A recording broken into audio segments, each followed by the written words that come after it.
As a music teacher, iTunes can get a little bit tricky or daunting if you're not organized. Now, if you're teaching multiple grade levels and you have multiple sources from which you're pulling music, it's really great to be organized so you don't feel like all of your music is lost, especially if you're in a hurry.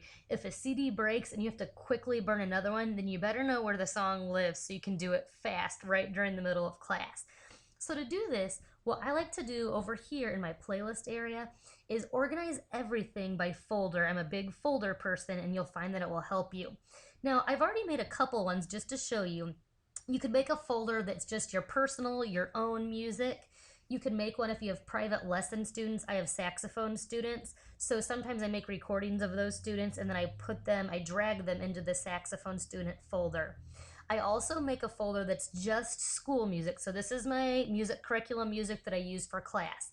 Now down here, you notice the difference. These are playlists and these are folders. If I click on Carissa, she's one of my saxophone students, this is her playlist of the songs that she took to contest this year. In her playlist is just a couple of songs. Now the difference is a folder can contain many of these lists inside of it.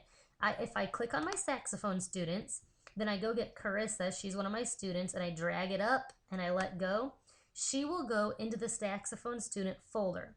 Also, Cody is one of my saxophone students. I can drag her into the saxophone student folder. So now, if I click this little arrow, they're minimized. I do not have to look at their list unless I want to. If I click on the triangle again, it will say my saxophone students are these students and here's their music. So I'm going to close that. Now, let's say I have my favorites, Kelly's favorites. That's my personal music that I listen to, not for my students. I can drag my favorite playlist into my personal. So all my own stuff goes in my personal music. Then I can close it up by clicking on the little triangle. Now let's say school music. I want to actually put some in there. Now to create just a normal playlist, I can always click on this little plus sign down there and I'll get a playlist. Let's just call this, actually, here's an idea. Let's just call this circle dance song. So if we were going to perform some folk dancing or some square dancing, I could put all that music in this playlist. Now, if you're going to drag music into a playlist, I'm actually just going to drag a random song in there. But let's say we're going to drag a song. We grab it with a left click, drag it, and then let it go on top of that list. When you do that, it'll go right into that playlist. Assuming that it's in your iTunes. Now, this gives me an exclamation point.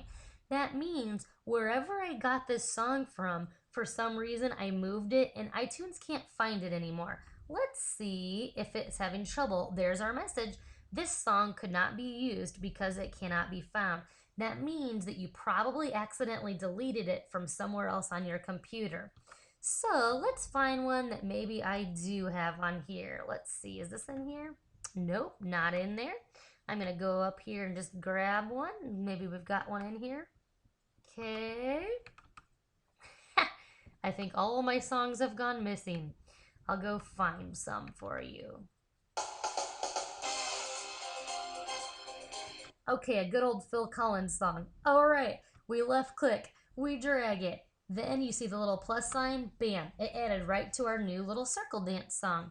Now let's say we made that playlist and it was silly and I'm like, oh, I goofed up. I really don't want that. If I right click on that playlist and hit delete, it'll delete right out of there and I say, yes, delete it. Okay, now let's actually make a couple of folders.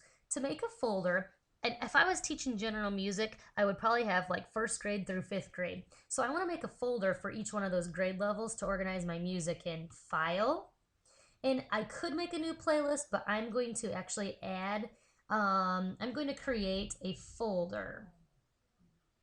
Right there, new playlist folder. Okay, here goes my folder, but do you notice what happened? Since I was clicked on the saxophone students when I did it, it's gonna make a new folder in there. Well, that's not what I wanted. I just wanna be clicked somewhere outside of there. So let's just click on something down here. If I go to File, New Folder, now I get a new folder that's not inside one of those other folders. Let's call this, I'm gonna make it caps, first grade. I hit enter, it makes the folder. All right, I'm gonna click somewhere down at the bottom, File, new folder, and I'm going to call this second grade. Okay, let me do it one more time so you can see it. File, new playlist folder, and call this third grade. Okay, now the idea is that in this first grade folder, I would drag all of my music from this area into my first grade folder that's just for my first graders. Then all of my second grade music, I would drag in the second grade folder. So let's say within first grade, I want to make a folder in that folder. I make a new folder, and maybe I call this music textbook or textbook music. So all of my textbook music goes in there. Now if I click back on first grade and I go up to file and make a new folder, let's say maybe I have music from a different place. Let's say maybe Music Express, one of those magazines. So I could put in first grade my textbook first grade stuff, my Music Express first grade, and you know what? Maybe I have another one. Maybe I have Music K8. A lot of people use that resource. So now in my first grade, I have many different resources. You can set your folders up however you wish, but make sure when you plug your iPod in, it's going to sync and all of this organization will go right into your iPod. So you just have to think, how do I want it to look when I pull it up in my iPod? Do I want this thousands of songs just sitting in there randomly that I have to find? Or do I want this? Wow, I have first grade. First graders are hitting the door. I'm going to go to their music and play their music only. Think about your organization because it will make you much more effective and efficient during class time.